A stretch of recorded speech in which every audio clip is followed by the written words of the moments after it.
My son texted me, "You're not invited to dinner. My wife doesn't want you." My name is Harold Johnson. I'm 68, with early-stage Alzheimer's disease. That text came from Craig, the son I bought a $520,000 house for, the son who promised to care for me when my memory started failing. What Craig didn't know was that I'd just found something in his briefcase. Legal papers with my name on them. Papers giving him control over every dollar I have, every decision I make, every breath I take. Craig thinks having Alzheimer's makes you helpless. He's wrong. It just makes people underestimate you. When someone tries to steal everything from their own father, especially when that father is a retired accountant who spent 45 years catching fraud, they're about to learn an expensive lesson. Hit subscribe to see how this ends, because what I did next shocked everyone. 2 years ago, I was diagnosed with early-stage Alzheimer's at age 66. Dr. Elizabeth Carter at Neurological Associates of Sarasota explained it simply. "Harold, your brain is changing. Some days will be clearer than others." She was right. On bad days, I might stand in my kitchen holding car keys, wondering why I'm there. Last month, I got confused at Publix and couldn't remember how to use my credit card. The cashier had to help me. Craig was with me that day. "Dad, this is embarrassing," he whispered as we left. "People are staring." My son Craig works as a financial advisor at Pinnacle Wealth Management, makes about $85,000 a year, drives a leased BMW 330i, talks a lot about building wealth. His wife Jennifer runs a personal training business from their garage, GenFitLife_Sarasota on Instagram. She has 2,800 followers and spends most of her time posting workout videos with ring lighting. When my wife Martha died 3 years ago, she left me with difficult decisions. Keep the 4-bedroom house where we raised Craig? Downsize? Move closer to family? Craig had a different idea. "Dad, you should buy us a house," he said over dinner at Olive Garden. "Think about it. You liquidate your investments, we get something nice, and when the time comes, well, it stays in the family." I loved the idea of helping. That's what fathers do. So I sold everything. My Boeing retirement portfolio, Martha's life insurance settlement, even our wedding rings. Total, $520,000. I bought Craig and Jennifer a beautiful 2-bedroom waterfront condo in downtown Sarasota. Granite countertops, marina view, everything they wanted. "You're the best dad ever," Craig said when I handed him the deed. I moved into a tiny senior apartment across town, 1,200 square feet, $750 monthly rent. My 2019 Honda Accord, my 7-day pill organizer with 4 medications daily, and a fireproof cabinet containing 45 years of CPA client files. But here's what I noticed over the past 18 months. Craig's visits became shorter. Jennifer stopped making eye contact. Last Christmas, she posted Instagram stories from their holiday party. I wasn't invited. The caption read, "Celebrating with our chosen family." Chosen family, not actual family. Then came the small humiliations. Craig speaking to me like I'm 5 years old. "Dad, did you take your pills today? Dad, do you remember what we talked about?" Jennifer filming TikTok videos about setting boundaries with energy vampires.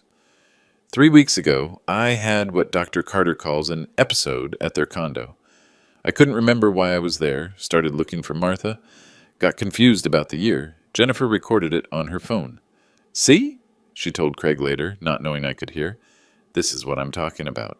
Your dad needs professional care." Craig nodded. "You're right. He's getting worse. But here's the thing about early-stage Alzheimer's that people don't understand. Having memory problems doesn't erase 45 years of professional experience.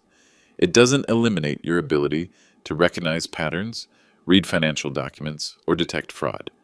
And last Tuesday, November 15th, during one of my clearest days in months, I made a discovery that changed everything. Craig had left his briefcase open on their kitchen counter while he showered. Inside, underneath his Pinnacle Wealth business cards with the gold foil lettering, I found a manila folder labeled Dad Legal Matters. The first document was a guardianship petition, case number CV 2024-1847. 23 pages of legal forms requesting the court declare Harold Johnson mentally incompetent and award full conservatorship to Craig Johnson.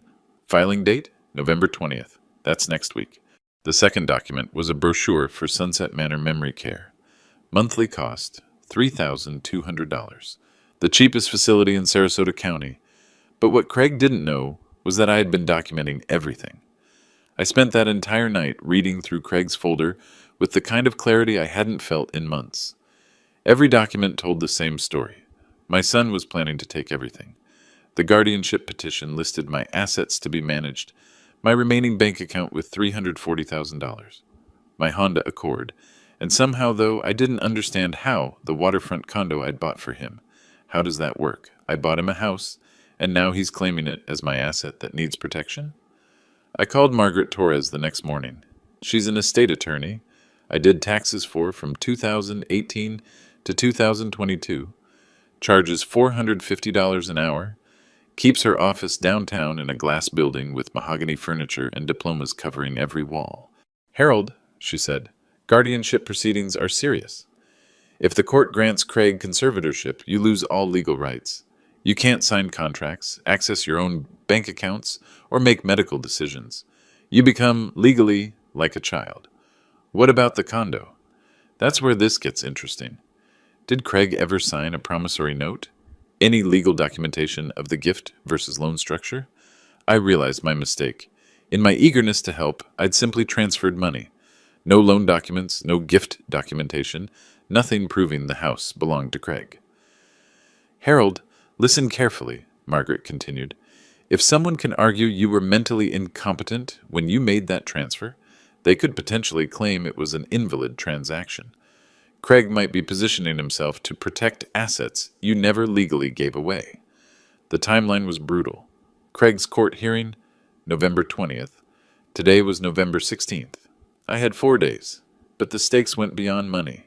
Margaret explained what happens after guardianship approval.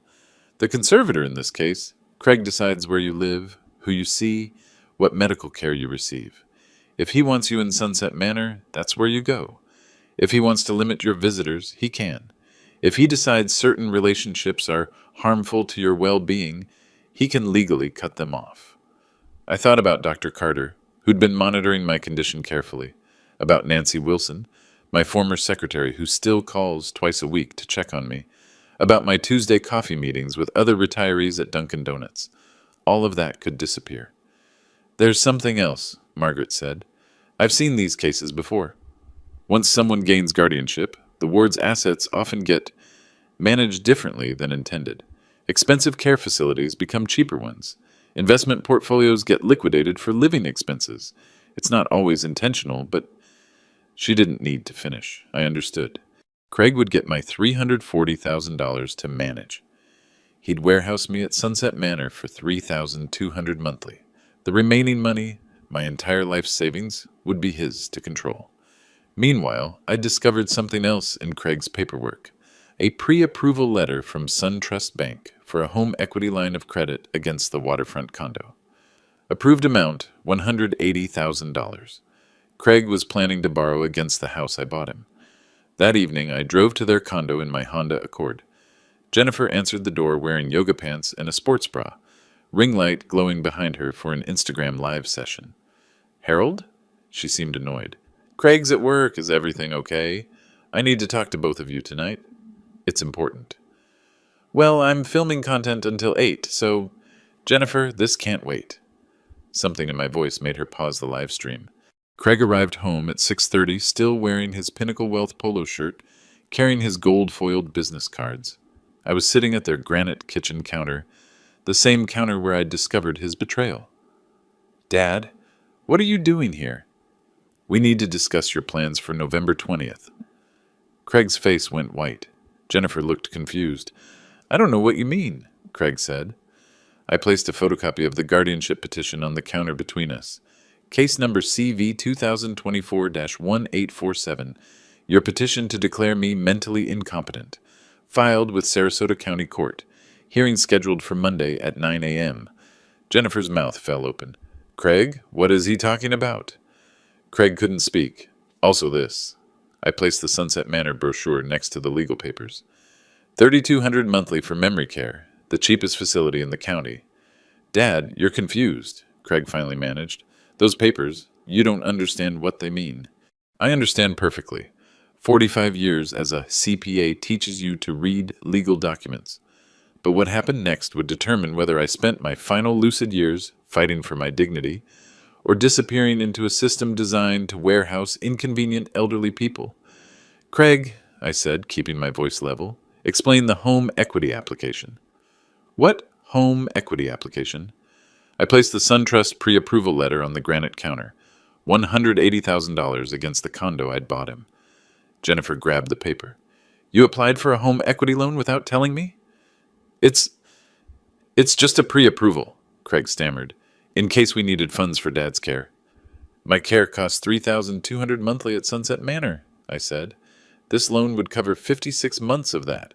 What happens to the remaining money? Craig's face flushed red. Dad, you're being paranoid. Am I? Let's call Dr. Carter right now. Have her explain my cognitive status to Jennifer. I pulled out my phone, the same phone Craig thought I couldn't figure out, and dialed Dr. Carter's emergency line. Dr. Carter, it's Harold Johnson. I'm with my son Craig and his wife. Could you please explain my medical condition to them? I put the phone on speaker. Harold has early-stage Alzheimer's. Dr. Carter's voice filled their modern kitchen. His cognitive function varies daily, but his recent assessments show he retains decision-making capacity during lucid periods. He's fully competent to manage his affairs with appropriate support. Jennifer looked at Craig. You told me he was getting worse. You said he couldn't think clearly anymore. I also, Dr. Carter continued, want to note that Harold called me yesterday with very specific questions about guardianship procedures. His understanding of the legal implications was quite sophisticated. Craig's jaw tightened. Thank you, Doctor. That's enough. Actually, I said, Dr. Carter, could you explain what triggers a guardianship evaluation? Certainly. Florida law requires clear evidence of incapacity inability to manage financial affairs, make informed medical decisions, or understand consequences of actions. The petition must include specific incidents and professional medical opinions. What if someone files a false petition? That would constitute fraud. Filing false legal documents is a felony. I ended the call. The kitchen fell silent, except for Jennifer's ring light buzzing. Craig, Jennifer said slowly, what specific incidents did you put in that petition? Craig couldn't meet her eyes. I opened my notebook, the same notebook where I'd been documenting everything. Let me read some excerpts from your guardianship filing. Harold Johnson frequently becomes disoriented and confused. On October 23rd, he was unable to operate his vehicle safely. Jennifer frowned. October 23rd? We were in Tampa that whole weekend. Harold has given away significant sums of money without understanding the consequences. I continued reading. He purchased expensive items he cannot afford and has no memory of these transactions. What expensive items? Jennifer asked. Craig said nothing. Harold's medical condition has deteriorated to the point where he poses a danger to himself and others. Professional care is immediately necessary. I closed the notebook. Craig, which medical professional provided that assessment? Dad, you're twisting things around. I have Dr. Carter's written evaluation from last week. Would you like me to read it? This time I pulled out an official letterhead document. Harold Johnson demonstrates normal cognitive function for his age and diagnosis. While he experiences periodic confusion, typical of early-stage Alzheimer's, he maintains full legal capacity during lucid periods. I see no immediate need for guardianship intervention. Jennifer stood up abruptly. Craig, you lied to the court? I'm trying to protect him. By lying? Jennifer, you said yourself he was embarrassing. You said having him around hurt your business image. Jennifer's face went pale. I said he smelled like old man cologne at your office party. I never said to steal his house. I'm not stealing anything. I'm protecting family assets. Whose family assets? I asked quietly. Our family assets. The money you gave us. I gave you a house, Craig. I didn't give you my remaining savings. But when I die, you get nothing. I changed my will last week. The room went completely silent. What? Craig whispered. Margaret Torres helped me establish a trust. My remaining assets go to the Alzheimer's Foundation of America. You get nothing. Jennifer stared at Craig. How much money are we talking about? $340,000, I said. Plus, whatever I'm worth when I die. Craig was planning to control all of it through guardianship. 300. Jennifer sank into her chair. Craig, How much money did your dad give us for this house? It doesn't matter. $520,000, I answered. Everything I had. Jennifer's voice became very quiet. And now you're trying to steal his last money, too. I'm not stealing. I'm managing. He can't handle finances anymore. I stood up, walked to their stainless steel refrigerator, and returned with their bank statement from the counter. Mail they'd left open. Current balance in your joint checking, $437. Credit card debt, $11,000. Monthly mortgage payment I'm covering, $2,400. Jennifer's business income last month, $600. I looked directly at Craig. You're not managing my money to protect me. You need my money to protect yourselves. Craig's face crumpled. Dad, we're drowning. Jennifer's business isn't working. My commissions are down. We can't afford this place without your help. Then sell it. We can't. We owe more than it's worth now. The market dropped. And there it was. The truth. They weren't protecting me from myself. They were protecting themselves from their own financial mistakes. But what happened next would show me just how far my son was willing to go to get his hands on my money. After that confrontation, I drove home to my tiny apartment with my hands shaking, not from Alzheimer's, but from adrenaline. For the first time in 18 months, I felt like myself again. I pulled out my fireproof filing cabinet and spread 45 years of professional life across my kitchen table. Client files, tax returns, business correspondence, names and phone numbers of people who'd trusted me with their financial lives. Among them, Margaret Torres, estate attorney, Tom Bradley, retired police detective, Dr. Sarah Chen, forensic accountant, City Councilman James Miller, Sheriff's Deputy Lisa Rodriguez, people who owed me favors, people who respected my work, but more importantly, people who understood fraud when they saw it. I started making calls. Tom, it's Harold Johnson. Remember when I helped you with your mother's estate in 2019? I need some advice about elder abuse investigations. Margaret, it's Harold again. Could you recommend someone who handles guardianship fraud cases? Dr. Chen, this is Harold Johnson from Johnson CPA Services. I have a financial forensics question about asset manipulation. Each conversation revealed something Craig hadn't considered. I wasn't just a confused old man. I was a certified public accountant with a 45-year professional network spanning law enforcement, legal services, and financial institutions. Wednesday morning, my doorbell rang. Nancy Wilson stood there holding coffee and a box of donuts. Nancy worked as my secretary for 20 years before retiring.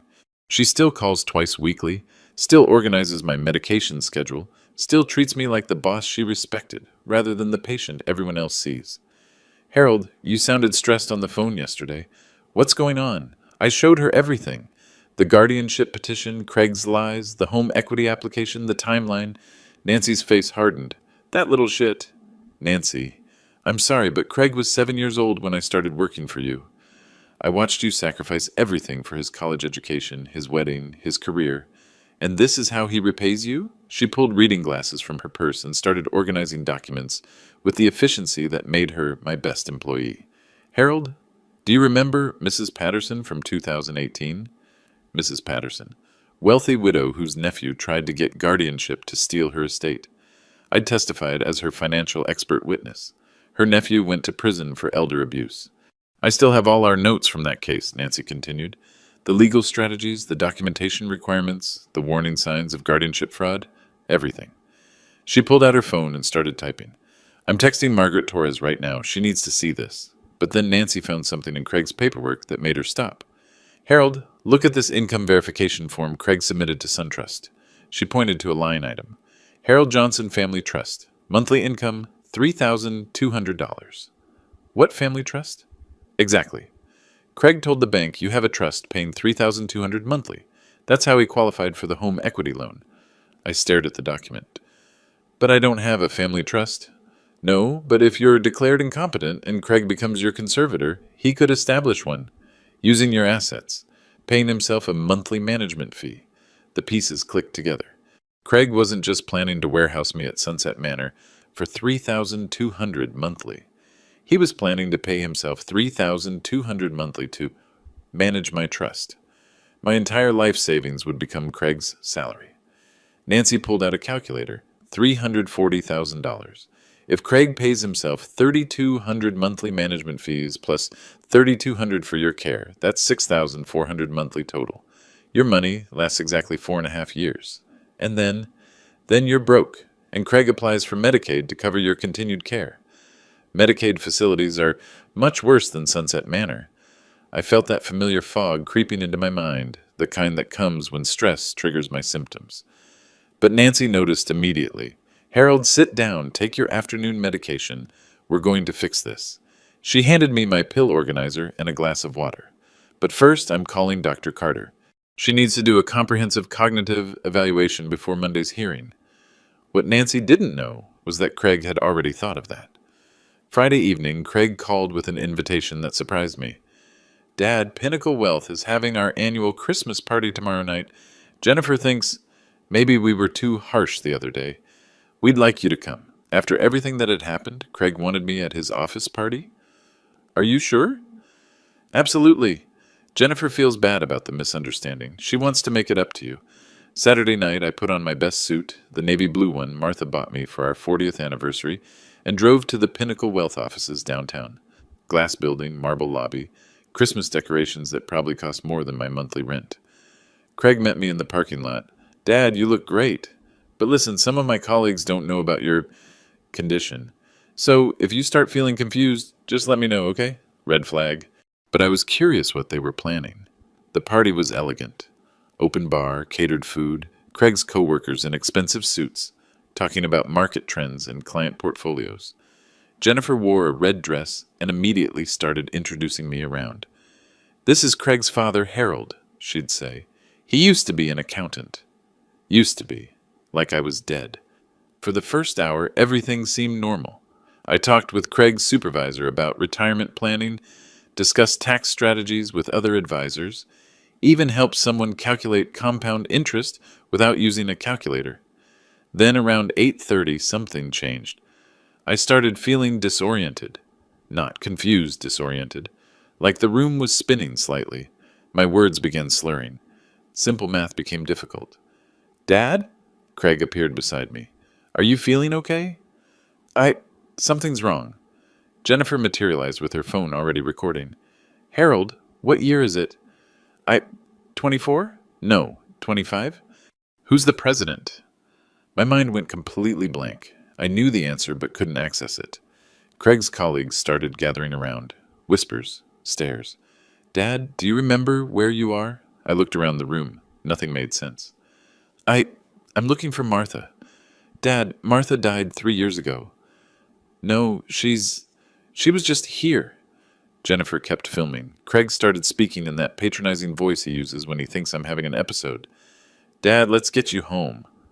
You're having a bad night." But here's what they didn't know. I hadn't taken my evening medication. My pill organizer was sitting on my kitchen counter because I'd been rushed getting ready. And here's what I realized as they led me toward the exit. The confusion wasn't random. It was triggered by stress, social overstimulation, and missed medication. Dr. Carter had warned me about this exact scenario. But Craig and Jennifer saw opportunity. "Did everyone see that?" Jennifer whispered to Craig's supervisor. "This is what we deal with every day. He can't remember basic facts. He thinks his dead wife is here." Craig nodded sadly. "We're trying to get him proper care, but he's resistant. Doesn't think he needs help." I heard every word but couldn't respond coherently. They drove me home in Craig's BMW while I sat in the passenger seat, still disoriented but becoming clearer as we got away from the party's chaos. "Dad," Craig said as we pulled into my apartment complex, "after what happened tonight, I think it's time we seriously discussed your living situation." "What do you mean?" "You can't live alone anymore." Tonight proved that. Tonight was different. "Dad, you asked for a woman who's been dead for 3 years. You couldn't remember what year it is." But by the time we reached my apartment door, my mind was clearing, and I realized what had just happened. Craig and Jennifer had orchestrated a public demonstration of my incompetence. In front of his colleagues, on video, evidence for Monday's guardianship hearing. Sunday morning, I called Dr. Carter's emergency line. "Harold? What's wrong?" I described the previous evening, the confusion, the disorientation, the public humiliation. Harold, did you take your evening medication yesterday? No, I forgot in the rush to get ready. That explains everything. Missed medication plus social stress plus unfamiliar environment can trigger exactly those symptoms. It's not progression of your disease, it's situational confusion. But Craig filmed it. Harold, I need to see you immediately. Can you come in this morning? Dr. Carter's office on Sunday was empty except for us. She ran cognitive tests, memory assessments, decision-making evaluations, everything I'd passed before. Harold, your cognitive function right now is completely normal. What you experienced last night was a predictable reaction to missed medication and stress. She handed me a printed report. I'm documenting this officially. Situational confusion does not indicate incompetence, but then she said something that changed everything. Harold, I need to ask you something difficult. Do you think Craig deliberately created circumstances to trigger your confusion? I thought about the timing.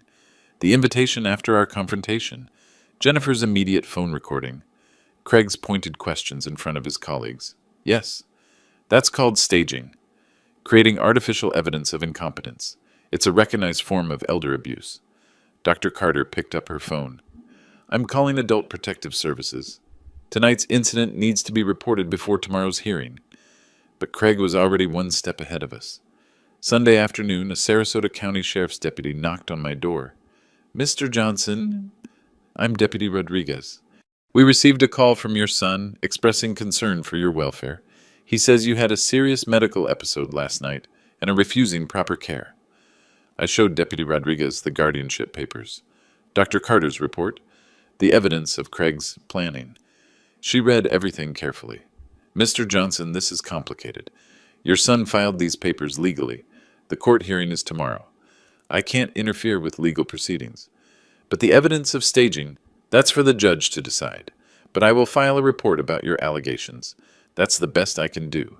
After Deputy Rodriguez left, I sat in my tiny apartment, surrounded by evidence of my son's betrayal. Monday morning's hearing was 18 hours away. Craig had public video of my confusion. He had legal papers claiming I was incompetent. He had a care facility ready to receive me. All I had was the truth. But sometimes, in America's legal system, truth isn't enough. I called Margaret Torres. Margaret, I need to know exactly what happens tomorrow if Craig wins. Harold, if the judge grants guardianship, you lose all legal rights immediately. Craig can move you to Sunset Manor that same day. He can access your bank accounts that afternoon. You become, legally, a ward of the state under his control. And if I fight, then we go to war. Monday morning, November 20th, 9 a.m., Sarasota County Courthouse, Room 3B. I arrived with Margaret Torres, Dr. Carter, and Nancy Wilson. Craig came with Jennifer and a lawyer from Pinnacle Wealth's legal department. Judge Patricia Williams presided, a woman in her 60s who'd handled hundreds of guardianship cases. She reviewed Craig's petition while we sat in wooden chairs that reminded me of church pews. Mr. Craig Johnson, Judge Williams began, you're petitioning for guardianship of your father, Harold Johnson, claiming he's mentally incompetent to manage his affairs. Please present your evidence. Craig's lawyer stood up. Your Honor, Harold Johnson suffers from progressive dementia. He's made concerning financial decisions, exhibits dangerous confusion, and requires immediate protective intervention. They presented their evidence. Jennifer's video from Saturday night showing me disoriented and asking for my dead wife. Medical records highlighting my Alzheimer's diagnosis. Documentation of my impulsive decision to give Craig $520,000. Furthermore, Craig's lawyer continued, Mr. Johnson has recently made threats to disinherit his son and has become paranoid and hostile toward family members trying to help him. Judge Williams watched Jennifer's phone video. In it, I looked exactly like what Craig claimed, a confused elderly man who didn't know where he was. Mr. Harold Johnson, the judge said, how do you respond to these allegations? I stood up slowly. Your Honor, my son is lying. Murmurs through the courtroom. That's a serious accusation, Mr. Johnson. Your Honor, I brought evidence. Margaret Torres approached the bench with a folder. Dr. Carter's comprehensive cognitive evaluation from yesterday, financial forensics documentation, and evidence of elder abuse staging. Judge Williams reviewed Dr. Carter's report. Dr. Carter, please explain your findings. Dr. Carter stood. Your Honor, I've treated Harold Johnson for 2 years. His cognitive function varies daily, but he retains full legal capacity during lucid periods. Yesterday's evaluation showed normal decision-making ability. What about the video evidence? Your Honor, Mr. Johnson experienced situational confusion after missing his evening medication and being placed in a stressful, unfamiliar environment. This is common with early-stage Alzheimer's and doesn't indicate incompetence. Craig's lawyer objected. Your Honor, regardless of the cause, the video clearly shows... Actually, I interrupted, I'd like to present additional evidence. Margaret Torres handed me a digital recorder. Your Honor, I recorded my conversation with Craig last Wednesday night. Judge Williams looked surprised. Play it. Craig's voice filled the courtroom. Dad, we're drowning. Jennifer's business isn't working. My commissions are down.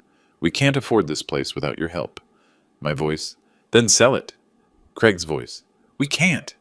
We owe more than it's worth now. The courtroom went silent. Your Honor, I continued, my son doesn't want guardianship to protect me. He wants it to access my remaining $340,000 because he's financially desperate. Craig's face went red. Jennifer stared at the floor, but I wasn't finished. Nancy Wilson, please stand up. Nancy rose from the gallery. Your Honor, I worked as Mr. Johnson's secretary for 20 years. I've been helping him organize his documents since his diagnosis. What documents? Nancy approached the bench with a thick folder. Evidence that Craig Johnson has been planning this guardianship for months while lying to banks and courts. Margaret Torres took over. Your Honor, this folder contains Craig Johnson's application for home equity credit against the condo his father purchased. Craig claimed Harold has a family trust providing monthly income, a trust that doesn't exist. Furthermore, Craig's guardianship petition contains multiple false statements about specific incidents that never occurred. We have evidence proving Craig was out of town on dates he claims to have witnessed Harold's incompetence. Judge Williams examined the documents. Mr. Craig Johnson, did you falsify information on bank applications? Craig's lawyer whispered urgently in his ear. Your Honor, Craig finally said, I may have misunderstood some details. Did you lie to SunTrust Bank about your father's income? Silence. Did you file false statements in your guardianship petition? More silence. But the most damaging evidence was still coming. Your Honor, I said, I'd like Dr. Sarah Chen to present her financial forensics analysis. A professional woman in a business suit stood up from the gallery. Your Honor, I'm a certified forensic accountant. Harold Johnson asked me to review his son's financial situation.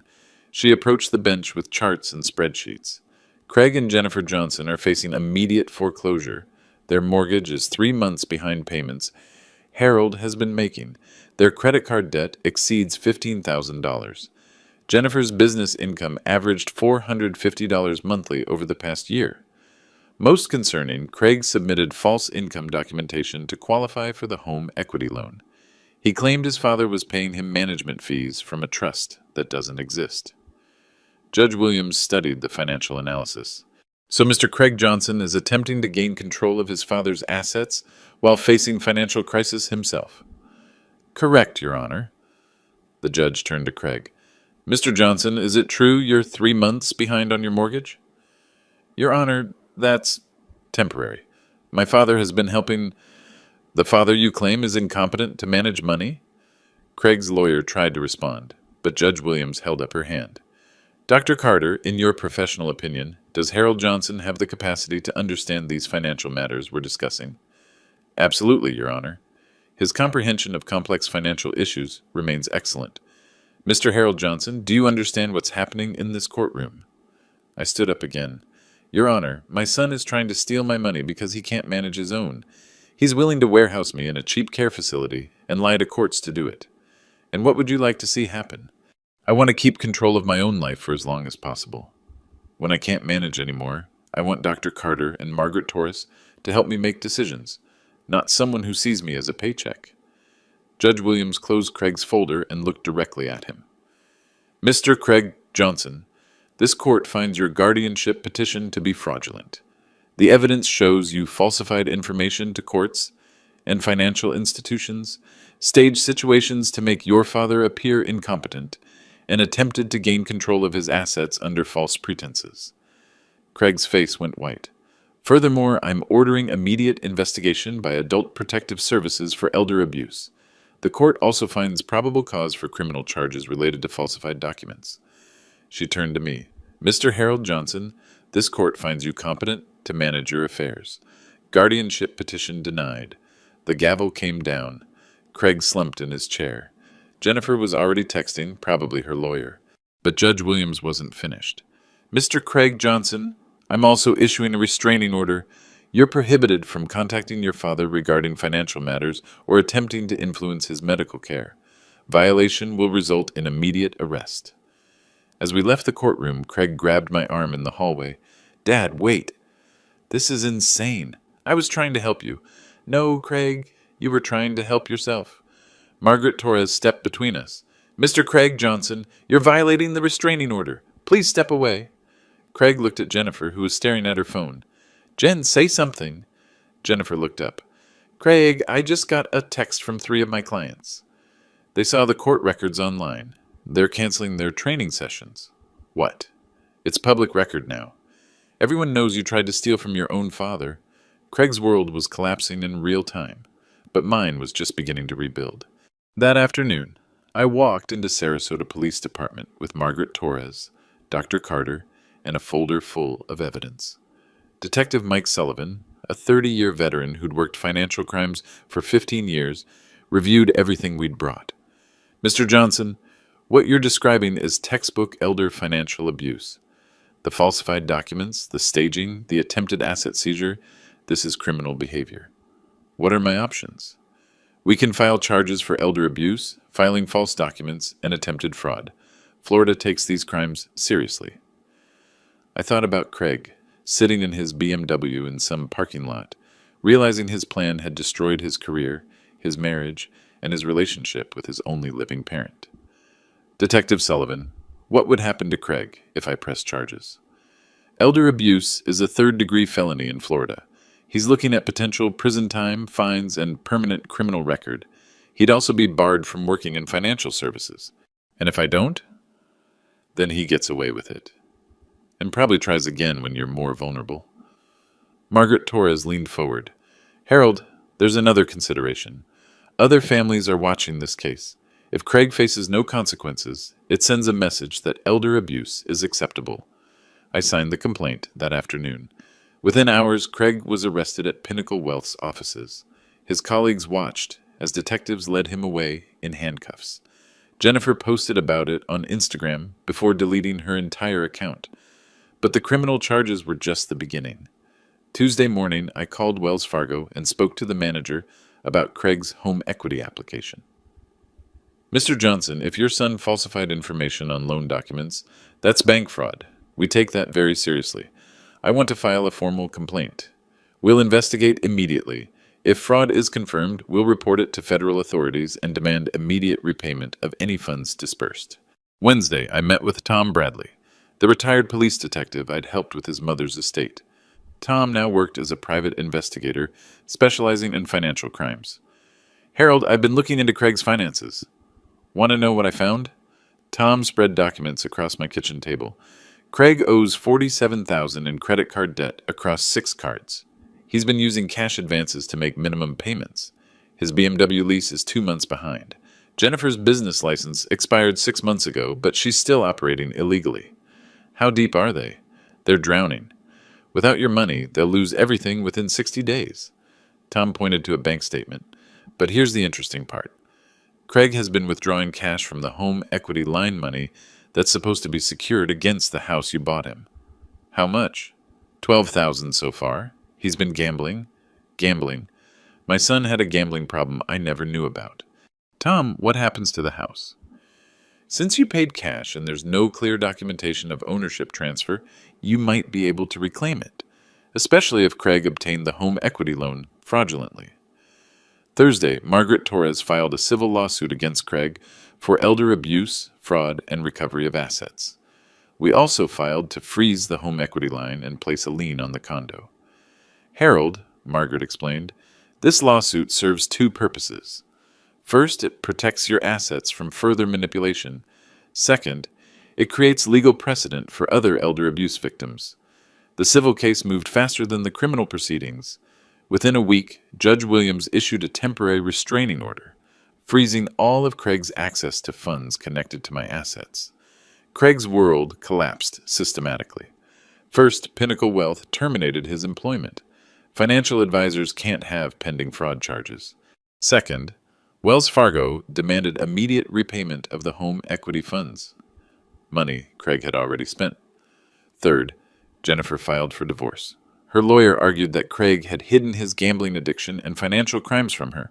Fourth, the mortgage company, discovering the ownership dispute and Craig's criminal charges, accelerated the foreclosure timeline. But the most devastating consequence was social. Sarasota's professional community is small. Everyone knows everyone. Craig's arrest made the local newspaper. His mugshot appeared on the sheriff's website. Word spread through social media, neighborhood groups, and professional networks. Craig had become the man who tried to steal from his Alzheimer's-stricken father. Friday afternoon, Nancy Wilson called with news. "Harold, Craig's been trying to reach you. He's called the office 12 times today. What does he want? He's asking if you'll drop the charges. Says he's learned his lesson." I thought about it for exactly 30 seconds. "Nancy, please call Craig back. Tell him this. I didn't raise him to steal from family. I didn't work 45 years to fund his gambling addiction. And I didn't survive Alzheimer's this long just to let him destroy my dignity." Should I tell him anything else? Yes. Tell him when he's ready to take responsibility for what he did. Not just sorry he got caught. We can talk. Until then, he's proven he can't be trusted with my well-being. Nancy paused. "Harold, are you sure? He's still your son." "Nancy, Craig stopped being my son the moment he decided my confusion was more valuable than my love." The civil lawsuit proceeded to settlement negotiations. Craig's lawyer proposed a deal. Craig would return any remaining funds, surrender all claims to the condo, and agree to supervised visitation only. In exchange, I would agree not to pursue additional criminal charges beyond what was already filed. I accepted the deal, not because I forgave Craig, but because I wanted closure. But the most important action I took was establishing new protections for my future. 6 months later, the full consequences of Craig's choices became clear. Craig pled guilty to elder abuse and filing false documents. He received 18 months probation, community service, and a permanent criminal record. His financial advisor's license was permanently revoked. Jennifer's divorce was finalized in March. She moved back to her parents' house in Tampa and started working at a gym for $12 an hour. Her fitness influencer dreams died with her Instagram account. The waterfront condo went into foreclosure. I chose not to reclaim it. Too many bad memories. Instead, I let the bank sell it and used my legal settlement to upgrade my own living situation. I moved into Sunrise Senior Living, not because I needed care, but because I wanted community. Independent living with optional services. 2-bedroom apartment, kitchen, balcony overlooking Sarasota Bay. Most importantly, built-in social activities and medical support when my condition progresses. Dr. Carter connected me with an Alzheimer's support group. 12 people in various stages, plus family members dealing with similar challenges. We meet every Tuesday at the community center. Last month, Margaret Torres invited me to speak at the Sarasota Bar Association about elder abuse prevention. 50 lawyers listened as I explained how Craig's scheme worked and what warning signs families should watch for. The most dangerous assumption, I told them, is that cognitive decline equals legal incompetence. Having Alzheimer's doesn't erase decades of life experience or eliminate your right to make decisions. 3 attorneys approached me afterward. They'd all seen similar cases. Adult children exploiting aging parents through manipulated guardianship proceedings. Nancy Wilson and I started a small consulting business, helping elderly people organize their financial documents and establish protective legal structures. We call it Clarity Planning Services. Our first client was Mrs. Henderson from my Alzheimer's support group. Her daughter was pressuring her to sign over power of attorney.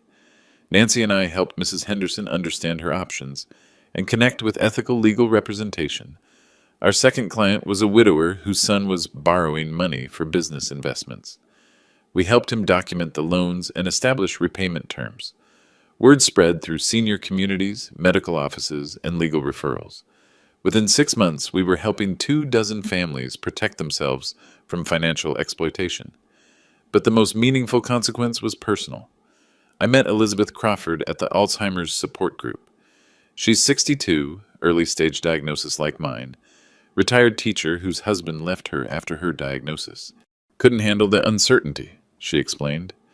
Elizabeth and I started having coffee after group meetings, then lunch, then dinner. Neither of us was looking for romance, but we found companionship. Someone who understands the daily reality of living with cognitive changes while still being fully capable of making life decisions. We travel together, now, day trips to art museums, weekend visits to state parks, evening concerts at the community center. We help each other remember vacation schedules and navigate challenging days. Elizabeth also understands why I had to prosecute Craig. Family members who exploit illness are the worst, she said over dinner last week.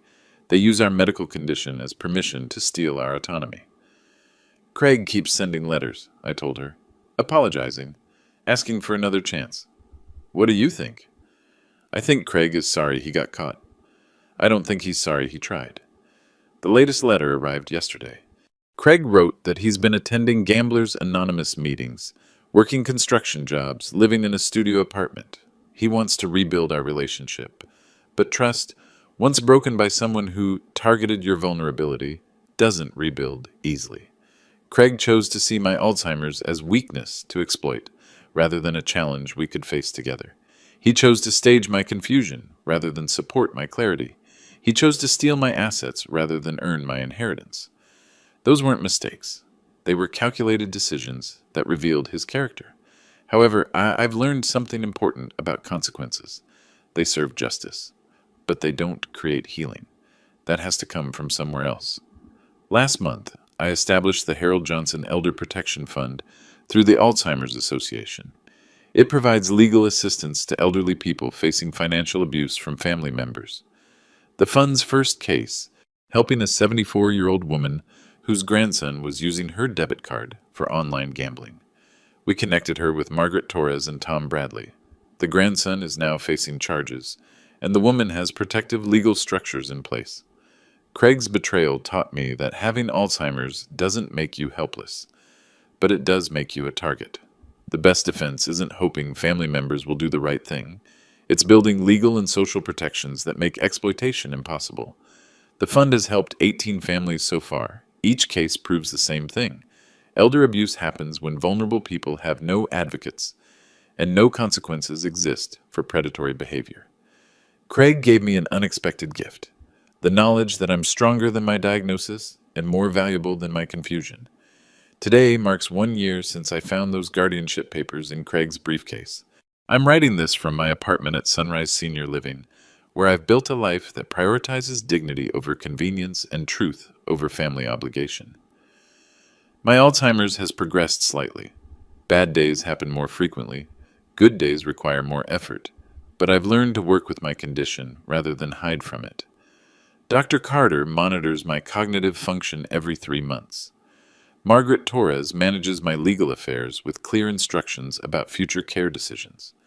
Nancy Wilson coordinates my daily schedule and medication management. Most importantly, I have backup plans that don't depend on family loyalty. When my condition reaches the point where I need full-time care, I'll move to the memory care unit here at Sunrise. I've prepaid for 5 years of services. My remaining assets will fund additional care or go to the Elder Protection Fund. Elizabeth and I are planning a trip to Alaska this summer, something I never thought I'd do after my diagnosis. We're taking an organized tour designed for seniors, with medical support and structured activities. Why Alaska? She asked. Because Craig always said it was too expensive and too risky for someone my age. I want to prove him wrong about everything.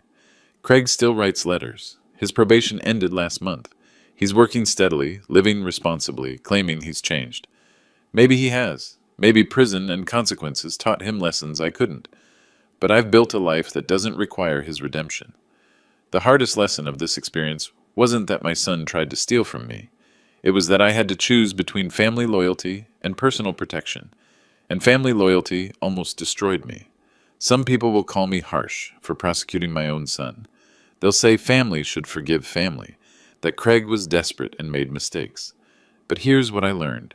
When someone uses your illness as permission to exploit you, forgiveness without consequences becomes enablement. Craig didn't make mistakes. He made choices. Now he has to live with them. I'm living with mine too, and for the first time in 2 years, those choices prioritize my well-being over other people's comfort. If you're watching this and you're facing similar decisions with aging parents or your own health challenges, remember this. Having a medical condition doesn't make you a burden. It makes you someone who deserves protection, respect, and the right to maintain control over your own life. Subscribe if this story resonated with you, and let me know in the comments where you're watching from. Because dignity isn't something you lose with age, it's something you fight to keep.